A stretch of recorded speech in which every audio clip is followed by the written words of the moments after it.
말씀을 보겠습니다. 구약 성경입니다. 구약 성경 898페이지 시편 말씀입니다. 898페이지 시편입니다. 시편 127편입니다.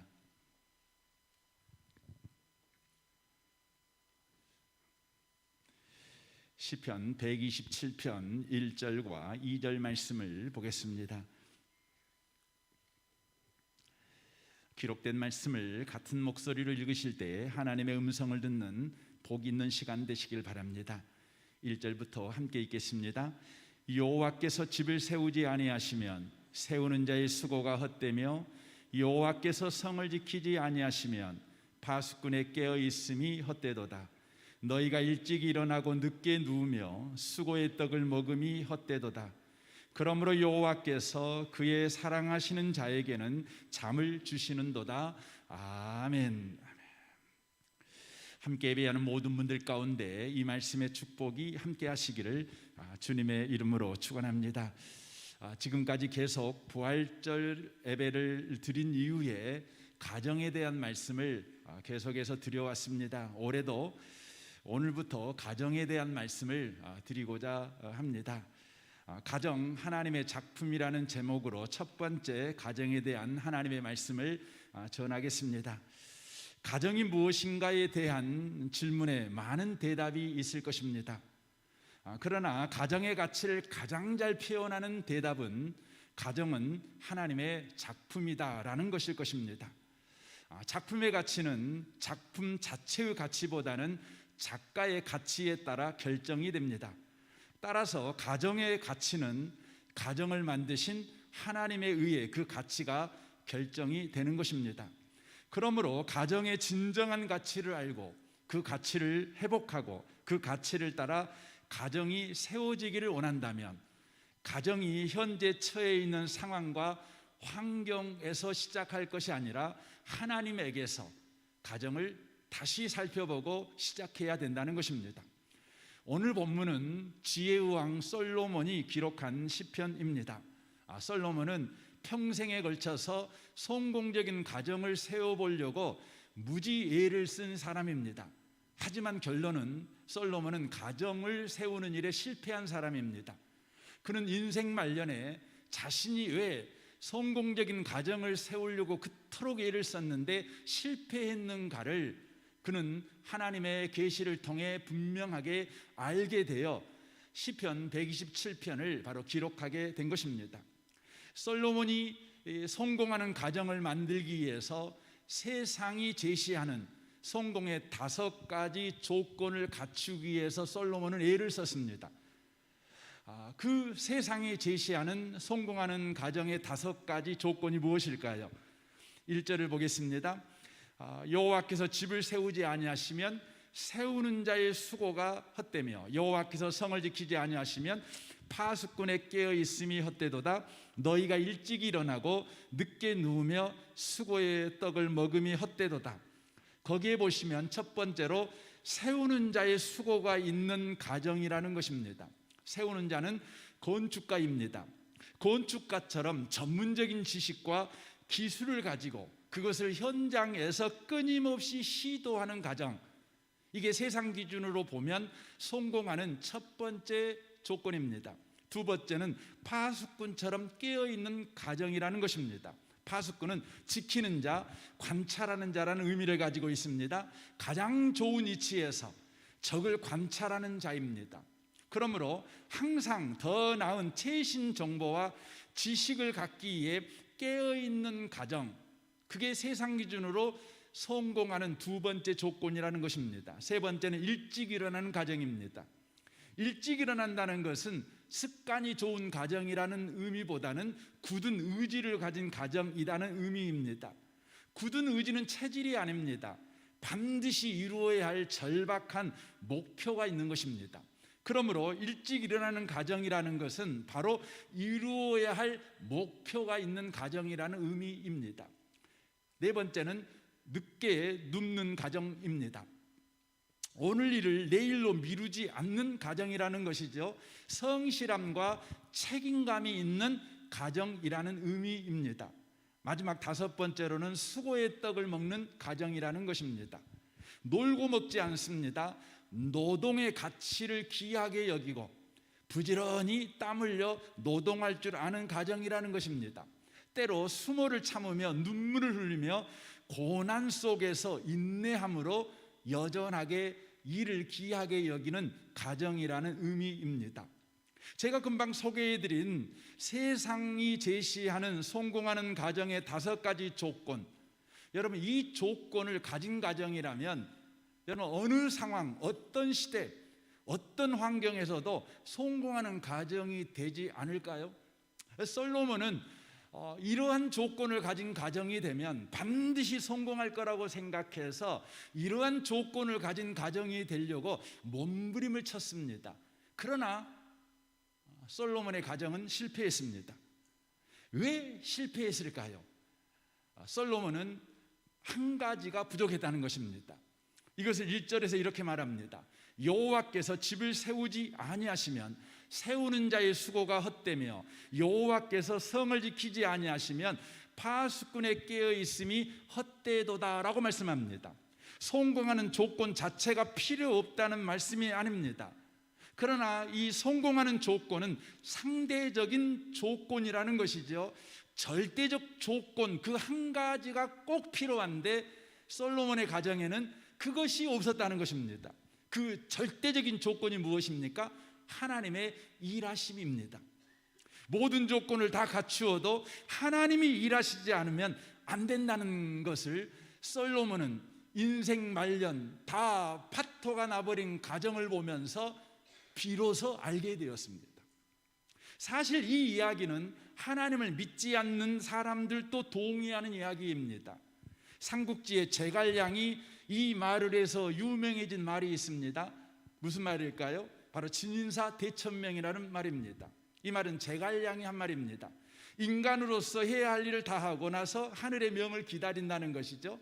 마지막 하는 점점에 바로 그 일은 하나님이 하신다, 하늘이 하신다, 이렇게 지금 말하고 있는 것이죠. 하나님을 안 믿는 사람도 은혜가 필요하다, 세상 말로 말하면 운이 필요하다, 이렇게 인정을 하는 것이지요. 큰 일을 좀 한다는 사람들은 더더욱이나 이 부분에 대하여 많은 경험을 통해 확신하고 있습니다. 대통령이 된 사람들, 국회의원이 된 사람들, 그들이 하나님을 믿지 않지만 그럼에도 불구하고 그들은 순간순간 하나님이 필요해 라는 걸 동의합니다. 그래서 그들은 기독교도 믿고 불교도 믿고 유교도 믿고 이슬람도 믿고 모든 거 다 믿지요.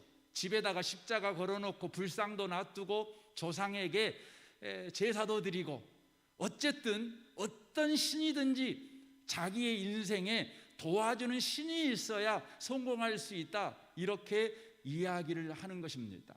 성경의 이야기 가운데 이 사건을 가장 잘 보여주고 있는 대표적인 사건이 있습니다. 그 사건이 바벨탑 사건입니다. 창세기 11장 1절을 보겠습니다. 온 땅의 언어가 하나요 말이 하나였더라. 이에 그들이 동방으로 옮기다가 시날 평지를 만나 거기 거루하며 서로 말하되 자 벽돌을 만들어 견고히 굽자 하고, 이에 벽돌로 돌을 대신하여 역청으로 진흙을 대신하고, 또 말하되 자 성읍과 탑을 건설하여 그 탑 꼭대기를 하늘에 닿게 하여 우리 이름을 내고 온 지면에 흩어짐을 면하자 하였더니라고 말합니다. 바벨탑 사건이죠. 바벨탑은 시날 평지에 세워집니다. 시날이라는 뜻은 두 강 사이라는 뜻인데 그리스어로 메소포타미아라는 의미입니다. 메소포타미아는 두 강 사이, 시날이라는 말과 똑같은 말입니다. 아직 노아 홍수의 기억을 가진 이들은 유프라테스와 티그리스 강 사이의 비옥한 땅 가운데 바로 정착지를 정하여 살았습니다. 농사가 아주 잘 되었습니다. 그러나 수시로 강이 범람하여 어려움을 겪자 이 일을 해결하고자 그들은 지혜를 모았습니다. 그들은 아주 뛰어난 사람들입니다. 이들을 수메르인이라고 말을 하는데 이들은 인류 최초로 언어와 문자를 사용했습니다. 성경이 이것을 이야기하고 있죠. 그들은 성읍과 탑을 쌓아 올리기로 생각을 했습니다. 당시에 이런 생각을 하는 것은 기가 막힌 아이디어이며 통찰력입니다. 그들은 이것을 해내기 위해서 고도의 기술을 사용합니다. 어떤 기술입니까? 진흙을 구워가지고 벽돌을 만드는 것입니다. 제가 어렸을 때 초가집이 많았습니다. 초가집은 진흙을 구워 벽돌로 지은 집이 아닙니다. 여러분 21세기에도 여전히 흙으로 집을 짓는 문화를 가진 데가 되게 많습니다. 그런데 지금으로부터 4,000년 전에 그들은 뛰어난 건축술을 가지고 있었습니다. 벽돌을, 진흙을 구울 생각을 했어요. 그래가지고 그걸 가지고 벽돌을 만든 것입니다. 얼마나 뛰어난 사람들입니까? 그리고는 이 벽돌과 벽돌 사이에 접착제를 썼습니다. 성경이 그걸 역청이라고 말합니다. 아스팔트를 말하는 것이죠. 그래서 그 땅에 지금도 석유가 많이 나는 것 아니겠습니까? 아스팔트를 이용해서, 역청을 이용해서 건물을 쌓아 올린 것입니다. 그들은 대단한 사람들이었습니다. 그러나 그들은 실패했습니다. 왜 실패했을까요? 가장 중요한 한 가지를 간과했기 때문에 그렇습니다. 그것은 하나님이었습니다. 그들은 하나님을 외면하고 대적했습니다. 하나님 없는 안전과 하나님 없는 성공을 이루기 위해 수고했습니다. 그들의 최신 기술과 최고의 지혜와 최고의 의지와 최고의 연합을 동원했지만 그 결과는 참담했습니다. 일은 중단되었습니다. 서로 다투었고 끝내는 뿔뿔이 흩어져 버리는 바로 결과가 그들의 삶에 있게 된 것입니다. 오늘날 많은 사람들이 성공하는 가정을 이루기 위해서 헌신하고 수고합니다. 세상이 제시하는 성공하는 가정의 그 조건을 충족시키기 위해서 남편에게 요구하고 아내에게 요구하고 자식에게 끊임없이 요구하면서 성공하는 가정을 만들려고 애를 씁니다. 그러나 절대 조건인 하나님을 외면하고 있습니다. 하나님은 안중에도 없습니다. 이것은 아주 위험한 일입니다. 누가복음 12장 16절을 보십시오. 한 부자가 그 밭에 소출이 풍성하매 심중에 생각하 이르되 내가 곡식을 쌓아둘 곳이 없으니 어찌할까 하고 또 이르되 내가 이렇게 하리라 내 곡간을 헐고 더 크게 짓고 내 모든 곡식과 물건을 거기 쌓아두리라. 또 내가 내 영혼에게 이르되 영혼아 여러 해 쓸 물건을 많이 쌓아두었으니 평안히 쉬고 먹고 마시고 즐거워하리라 하리라 하되 하나님은 이르시되 어리석은 자여. 어리석다는 말은 성경에서 항상 똑같은 의미로 씁니다. 하나님이 없다고 말하는 자여, 이 말이에요. 오늘 밤에 내 영혼을 도로 찾으리니 그러면 네 준비한 것이 누구의 것이 되겠느냐 하셨으니 자기를 위하여 재물을 쌓아두고 하나님께 대하여 부요하지 못한 자가 이와 같으니라 라고 말씀합니다. 네 준비한 것이 누구의 것이 되겠느냐? 네가 준비한 성공의 조건을 통해 성공을 만들어낸다고 할지라도 그 성공은 네 것이 되지 못해. 다른 사람 것이 돼. 그래서 신명기 28장 30절에 이렇게 말씀합니다. 여러분이 약혼을 해도 다른 사람이 여러분의 약혼녀와 결혼할 것이며 여러분이 집을 지어도 그 집에 살지 못하고 여러분이 포도를 가꾸어도 포도는 다른 사람이 따먹을 것입니다. 여러분의 소가 여러분 앞에서 도살당하여도 여러분은 고기 한 점 얻어먹지 못할 것이며 여러분이 애써 지어놓은 농산물을 애국 사람이 먹을 것이며 여러분은 계속 압박을 당하고 짓밟힐 것입니다. 그래서 여러분은 여러분의 주변에서 일어나는 불행한 일들을 보고 미쳐버릴 것입니다 라고 말씀합니다. 하나님을 인정하십시오. 기가 막힌 성공의 조건, 1억 조건을 가지고 있으니 나는 실패할 수 없어 라는 확신을 갖고 있을지라도 하나님 없는 조건, 하나님 없는 확신은 반드시 실패합니다. 그래서 잠언 21장 30절에 이렇게 말합니다. 여호와를 거스리는 것은 그 어떤 지혜, 통찰력, 계획으로도 성공하지 못한다. 전쟁을 대비하여 말을 준비해도 승리는 여호와께 달려있다라고 말합니다. 어떤 지혜, 어떤 통찰력, 어떤 계획이라도 하나님을 빼고 하나님을 무시하고 하나님을 안중에도 두지 않는 바로 시도는 다 실패한다는 것입니다. 노력은 허무하게 된다는 것이지요. 기억해야 합니다. 가정은 하나님의 작품입니다. 그러므로 하나님 없는 가정을 설계하거나 건축하지 마십시오. 도리어 하나님의 설계대로 하나님이 건축하시도록 하나님을 인정하고 하나님을 의지하고 하나님을 바라고 하나님을 구하는 저와 여러분의 가정생활이 되어야 되는 것입니다. 그러나 인류 역사는 끊임없이 하나님이 설계하고 하나님이 건축한 가정을 무시하고 인간 자신들이 설계하고 건축한 가정을 추구해 왔습니다. 18세기에 출현한 계몽주의는 이 일에 불을 질렀습니다. 계몽주의는 인간의 이성 곧 인간의 생각과 판단을 절대적 가치와 최종 권위에 두는 사상입니다. 인간의 생각을 구원자로 여기는 것입니다. 인간은 자기 주도적인 생각을 통해 인간 스스로를 구원해 낼 수 있다는 주장, 이게 계몽주의입니다. 이 사상이 정치화되고 법체화된 것이 1968년도에 일어난 서구의 68혁명입니다. 이 68혁명은 지금까지도 서구 사회를 지배하고 있는 정치 이념이며 통치 이념입니다. 이 이념은 권위에 대한 거부에서 시작됩니다. 거기서 말하는 권위는 어떤 권위일까요? 곧 성경의 권위를 거부하는 이념이라는 말입니다. 왜 성경을 거부하는 이념이 생겨났을까요? 그들이 주장하는 바로 주장은 민주주의의 최대의 적은 약한 자라는 주장입니다. 왜 이 말이 나왔냐면 독일의 나치 히틀러의 선동에 의해서 인류에 비극을 주는 독일이 되어버렸습니다. 여러분, 독일이 어떤 나라입니까? 독일은 종교개혁자 루터의 나라입니다. 철학자 칸트의 나라이고, 여러분, 문학가인 괴테의 나라입니다. 음악가인 베토벤의 나라가 여러분 독일입니다. 독일은 지성을 자랑하고 높은 수준의 문화와 문명을 자랑하는 민족입니다.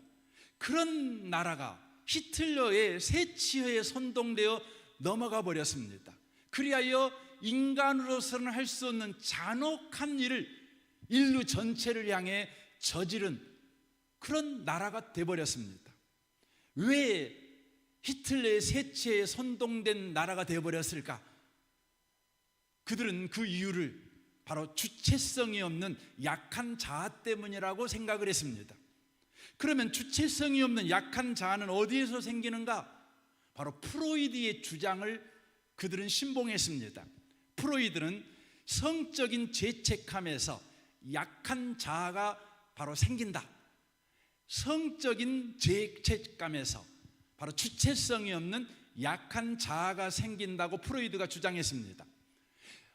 여러분, 이 프로이드의 주장은 성적인 죄책감은 결혼에서만 성은 거룩하며 결혼 밖의 성은 죄라고 가르치는 성경의 가르침이 성적 욕망을 가진 인간들을 죄책감에 빠뜨린다고 바로 프로이드는 보았습니다.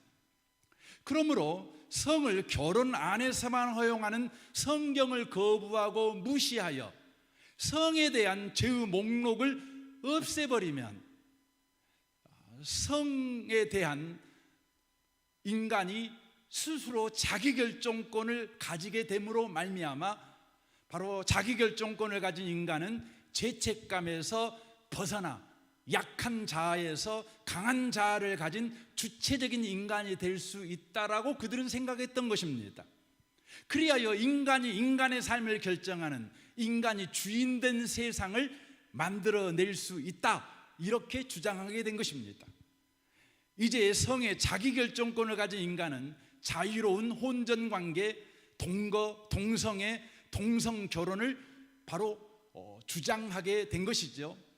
저는 상식적으로 생각할 때 왜 국가가 나서서 이것을 법제하고 이것을 정치 이념화하며 통치 이념화하는 것이 왜 하는가에 대해서 항상 궁금했습니다. 제가 가정에 대한 설교를 준비하면서 여러 책을 보면서 이런 사상적인 근거가 있구나, 이것을 보게 되었습니다. 사랑하는 성도 여러분, 인간이 약한 자아를 가진 것은 죄책감, 곧 성경이 이것은 죄야 라고 말하는 그것을 저지름으로 인하여 죄책감이 생기겠지요.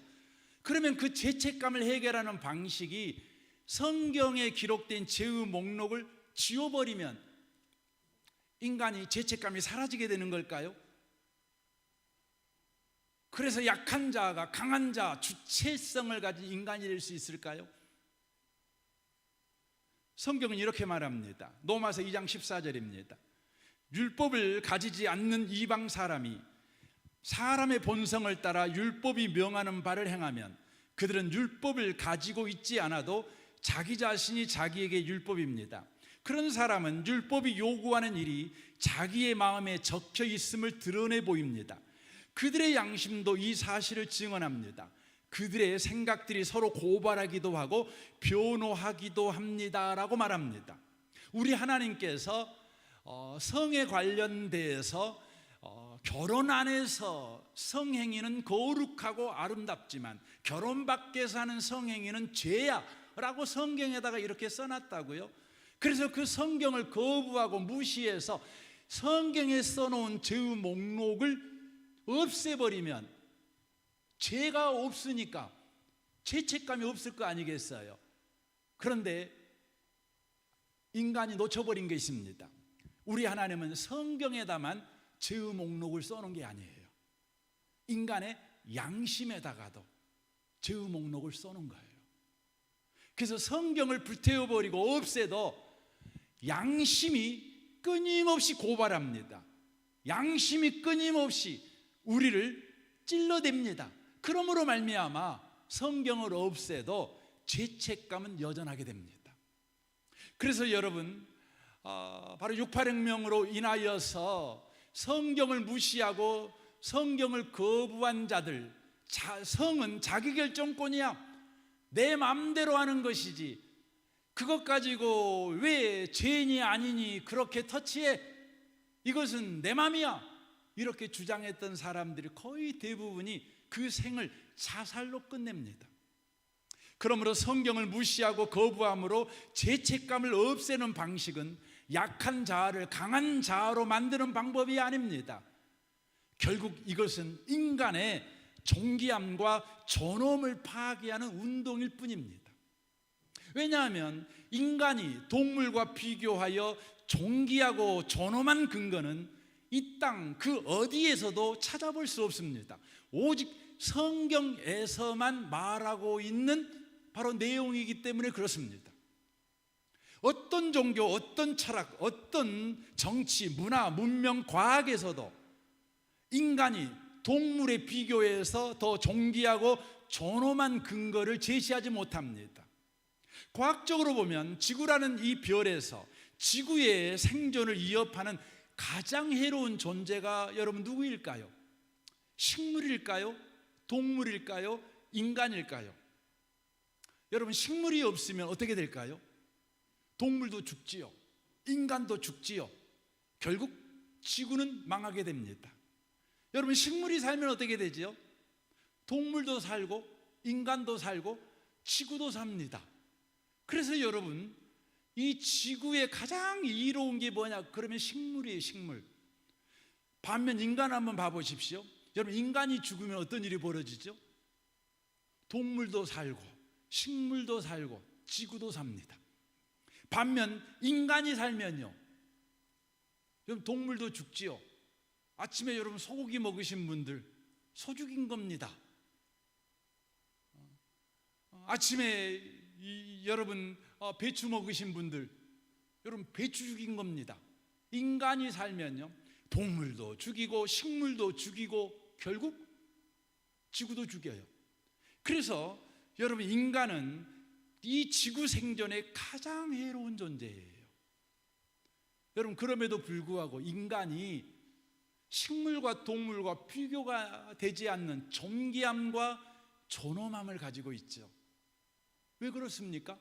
성경을 펴봐야 합니다. 성경에서 뭐라고 말합니까? 창세기 1장 17절입니다.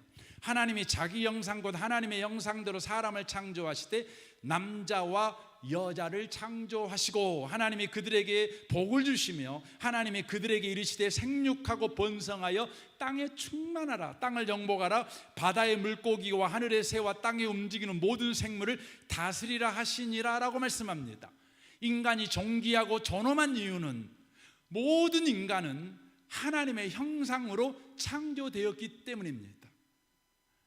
이 성경을 근거로 해서 미국의 독립선언서와 프랑스의 인권선언에 이렇게 인간의 존엄성의 근거를 제시하고 있습니다.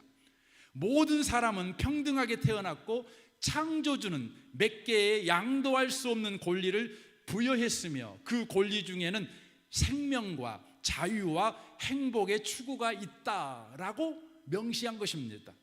우리 대한민국 헌법도 이 성경을 근거로 해서 인간의 존엄을 이렇게 명시합니다. 모든 국민은 인간으로서의 존엄과 가치를 가지며 행복을 추구할 권리를 가진다. 국가는 개인이 가지는 불가침의 기본적 인권을 확인하고 이를 보장할 의무를 진다라고 말하고 있습니다. 옆에 계신 분 한번 바라보시기 바랍니다. 그분은 존귀한 분입니다. 보배로운 분이십니다. 여러분이 함부로 막말할 뿐이 아니고 함부로 인상을 써서 기분 나쁘게 해줄 사람들이 아닙니다. 여러분, 하나님의 형상으로 지음받은 하나님이 복 주신 존귀하고 보배로운 분이십니다. 한번 손을 내밀어서 보배롭다고 여러분 표현 좀 해주시면 좋겠습니다. 예. 더 나아가서 하나님, 여러분과 제가 왜 존귀하고 보배로울까요? 하나님의 형상으로 창조되었기 때문뿐만 아니라 바로 또 다른 인간이 존귀하고 존엄한 이유가 있습니다. 인간은 늘 못난 행동과 못된 행동을 합니다. 그래서 우리 스스로도 우리 자신이 늘 못마땅합니다. 그럼에도 불구하고 못나고 못된 우리가 존귀하고 존엄합니다. 그 이유는 뭘까요? 바로 하나님의 사랑을 받는 자이기 때문에 그렇습니다. 로마서 5장 6절을 보십시오. 우리가 아직 연약할 때 기약대로 그리스도께서 경건치 않는 자를 위하여 죽으셨도다. 의인을 위하여 죽은 자가 쉽지 않고 선인을 위하여 용감히 죽은 자가 혹 있거니와 우리가 아직 죄인 되었을 때 그리스도께서 우리를 위하여 죽으심으로 하나님께서 우리에 대한 자기의 사랑을 확증하셨느니라 라고 말씀합니다. 못난 행동과 못된 행동으로 인해 죄책감에 몸부림치는 우리를 하나님이 예수로 사랑하셨습니다. 하나님이 예수로 우리를 사랑하셨다는 것은 예수로 하여금 우리의 죄를 대신 짊어지고 십자가에 죽게 하셨다는 것입니다. 그러므로 인하여서 우리에게 놀라운 일이 일어나는데 비로소 우리가 죄책감에서 해결됩니다. 죄의 목록을 없애버림으로 죄책감에서 해결되는 것이 아니라 내 죄를 대신 짊어주는 바로 우리의 구원자 예수님 때문에 우리는 비로소 바로 해방되게 된다는 것이죠. 그래서 바울은 이렇게 고백합니다. 로마서 7장 23절입니다. 내 안에 다른 부분들이 은밀한 반란을 일으켜서 가장 예상치 못한 순간에 나를 장악해버립니다. 제가 메시지 성경으로 읽고 있습니다. 내가 할 수 있는 일은 무엇인지 해보았지만 결코 아무 소용이 없었습니다. 나는 벼랑 끝에 서 있습니다. 자신의 죄책감, 이걸 해결해 보려고 무진 애를 썼습니다. 여러분, 인간이 자신의 죄책감을 해결하는 방법은 크게 두 가지 방법을 씁니다. 하나는 죄의 목록을 없애버리는 것이고 또 하나는 선행을 함으로 인하여 죄책감에서 해방되려고 애를 씁니다. 바울도 그랬습니다. 하지만 소용이 없었습니다. 그는 벼랑 끝에 서게 되었습니다. 이런 나를 위해 무엇인가 해줄 수 있는 누구 없습니까? 이렇게 소리칠 뿐입니다. 감사하게도 답이 있습니다. 바로 예수 그리스도께서 그 같은 일을 하실 수 있고 또 하신다는 것입니다. 메시아이신 예수께서 오심으로 마침내 이 치명적인 딜레마가 해결되었습니다. 우리를 위해 오신 그리스도의 임재 속에 들어가 사는 사람들은 늘 먹구름이 들인 것 같은 암울한 삶을 더 이상 살지 않아도 됩니다. 이제 새로운 힘이 움직이고 있습니다. 그리스도 안에 있는 생명의 성령이 새찬바람처럼 불어와서 하늘의 구름을 모조리 걷어주셨습니다. 죄와 죽음이라는 잔혹한 폭군 밑에서 평생을 허덕거려야 했을 여러분을 해방시켜 주었습니다. 하나님이 예수로 나를 사랑하셨다는 진리를 받아들이는 순간 인간은 죄책감에서 해방됩니다. 죄책감에서 해방되는 유일한 길은 바로 하나님이 나를 사랑하셔서 주신 예수를 받아들이는 것입니다. 그러나 인간은 하나님을 거부합니다. 예수님을 무시합니다. 그리하여 인간은 여전히 죄책감이라는 잔혹한 폭군에게 지배받는 괴로운 노예 생활을 여전히 하고 있을 뿐입니다. 덫에 걸린 짐승처럼 평생을 몸부림치고 있다는 것입니다. 그러므로 인간이 가장 빠르게 자기를 파괴하는 방법은 뭡니까? 성경을 없애버리는 것입니다. 하나님을 거부하는 것입니다. 인간이 가장 빠르게 자기 가정을 파괴하는 방법은 무엇입니까? 자기 생각대로 가정을 설계하고 가정을 건축하는 것입니다. 성경의 설계도를 없애버리고 하나님이 건축하시도록 가정을 하나님께 맡기지 아니하고 내가 힘써서 가정을 성공에 이르게 만들겠다고 몸부림치는 것이 바로 가장 빠르게 자기 자신뿐만 아니라 가정을 파괴하는 방법이라는 것입니다.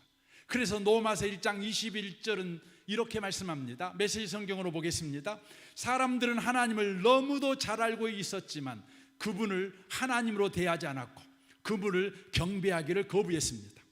그러므로서 그들은 스스로 어리석고 혼란에 빠져 하찮은 존재가 되었고 결국 삶의 의미도 방향도 잃고 말았습니다. 그들은 다 아는 것처럼 행세하나 사실은 삶에 대해 아무것도 모릅니다. 상황은 더 나빠져서 그들은 하나님 알기를 거부하면서 곧 하나님이 어떠해야 하는지도 잊고 말았습니다. 여자는 여자가 어떠해야 하는지 잊었고 남자는 남자가 어떠해야 하는지 잊어버렸습니다. 성적 혼란에 빠져 그들은 여자가 여자끼리 남자가 남자끼리 서로 학대하고 더럽혔습니다. 사랑 없이 욕정만 가득해서 말입니다. 그리고 그 대가를 치렀습니다. 그 대가가 무엇인지 보십시오. 그들은 하나님과 사랑이 빠져버린 불경하고 무정하고 비참한 존재가 되고 말았습니다. 여러분과 저는 기억해야 합니다. 하나님을 무시하는 것이 인간 자신이 자신을 파괴하는 가장 빠른 길이라는 것을, 신을 거부하고 없인 여긴 사람들은 하찮은 존재가 될 뿐만 아니라 자기를 파괴하는 인간이 될 뿐이라는 것입니다. 신은 죽었다고 말한 니처는 죽었습니다. 니처의 삶에 신이 죽은 후 니처의 삶은 허무주의의 검은 구름으로 뒤덮였습니다. 그는 10년 동안 정신병원에 gat혀 시도 때도 없이 먹을 것과 여자를 내놓으라고 울부짖고 난동 부리다가 1900년 8월 25일에 인간 니처는 죽었습니다. 1980년 3월 프랑스 파리의 브르셀 병원에 유명한 무신론자 실존주의 철학자 샤르트르가 폐수종 때문에 입원했습니다. 폐수종은 폐에 물이 차는 병입니다. 이 병은 참으로 고통스러운 병입니다. 샤르트르는 평소에 인간은 스스로 자기의 존재를 결정한다. 인간은 신과 상관없이 존재한다. 인간은 자기가 죽기 전까지 다른 사람의 죽음을 보면서 인지하는 것이 죽음이고 죽음과 그 뒤에 대해서는 인간이 아는 것이 없기 때문에 일종의 사건에 불과한 죽음으로서 인간은 자유로워야 한다라고 주장했습니다. 한마디로 말하면 인간은 신과 상관없다. 신은 없다.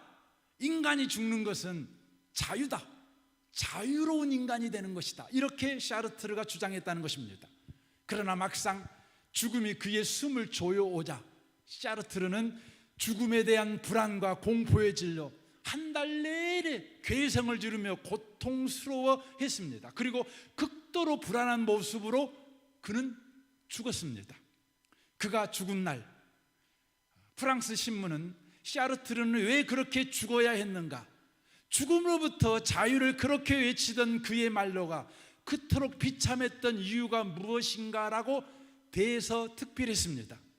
그리고 이렇게 신문은 기록합니다. 샤르트르의 말로가 그렇게 비참했던 이유는 그에게 죽어서 가야 할 곳, 돌아가야 할 고향이 없었기 때문이다. 왜 그는 죽어서 돌아갈 고향이 없었을까요? 히브리서 11장 16절은 죽어도 돌아갈 고향이 있는 바로 사람을 소개하며 이렇게 말합니다. 그러나 사실은 그들은 더 좋은 것을 동경하고 있었던 것입니다. 그들은 곧 하늘의 고향입니다. 그래서 하나님께서 그들의 하나님이라고 불리우는 것을 부끄러워하지 아니하시고 그들을 위하여 한 도시를 마련해 두셨습니다. 하나님이 그들의 하나님이라고 불리우는 것을 부러워하지 않는 사람을 위해 바로 돌아갈 고향을 하나님이 친히 준비하셨다는 것이죠. 그러나 하나님이 그들의 하나님이라고 불리우는 것을 부끄러워하는 사람은 돌아갈 고향이 없습니다. 왜냐하면 하나님께서 그들을 위해서 바로 집을 준비하고 있지 않기 때문에 그렇습니다. 여러분이 믿는 하나님은 여러분이 생각할 때 나는 너의 하나님이야 이렇게 말하는 것을 부끄럽게 생각한다고 생각하십니까? 아니면 자랑스럽게 생각한다고 생각하십니까? 성경은 우리에게 이렇게 사는 사람은 하나님이 너의 하나님이라는 걸 부끄럽게 생각하지 않아 가르쳐 주십니다. 마태복음 10장 32절입니다. 누구든지 사람 앞에서 나를 시인하면 나도 하늘에 계신 내 아버지 앞에서 그를 시인할 것이요 누구든지 사람 앞에서 나를 부인하면 나도 하늘에 계신 내 아버지 앞에서 그를 부인하리라. 하나님을 인정하십시오. 여러분의 가정에서 하나님을 시인하십시오. 우리의 가정의 설계자는 하나님이십니다. 건축가도 하나님이십니다. 날마다 그렇게 시인하고 고백하는 그 고백 위에 여러분의 가정을 세워가십시오. 그때 하나님은 여러분의 하나님이라고 불리우는 것을 부끄러워하지 않을 것입니다. 바로 여러분과 제가 이 땅을 떠난 이후에 돌아갈 고향을 우리 하나님이 친히 건축해 놓으실 것입니다. 오늘 저는 가정에 대한 첫 번째 설교로 가정 하나님의 작품이다라는 가장 기본적이고 기초적인 설교를 드렸습니다. 이제 다음 주부터 하나님이 설계하시고 건축하신 가정에 대한 구체적인 말씀을 드리려고 합니다. 이번 한 주간 동안 저와 여러분의 입술 가운데 계속해서 귀한 고백이 흘러나오길 바랍니다. 하나님은 우리 집의 설계자이십니다. 하나님은 우리 집의 건축자이십니다. 하나님 우리 집을 도와주십시오. 하나님 우리 가정에 은혜를 베풀어 주십시오. 이 귀한 고백이 여러분과 저에게 항상 있으시기를 주님의 이름으로 축원합니다. 아멘. 우리가 이 시간 이 찬양을 고백하면서 오늘 말씀을 좀 정리했으면 좋겠습니다. 사철의 봄바람 불어있고 하나님 아버지 모셨으니 믿음의 반석도 든든하다. 우리 집 즐거운 동산이라.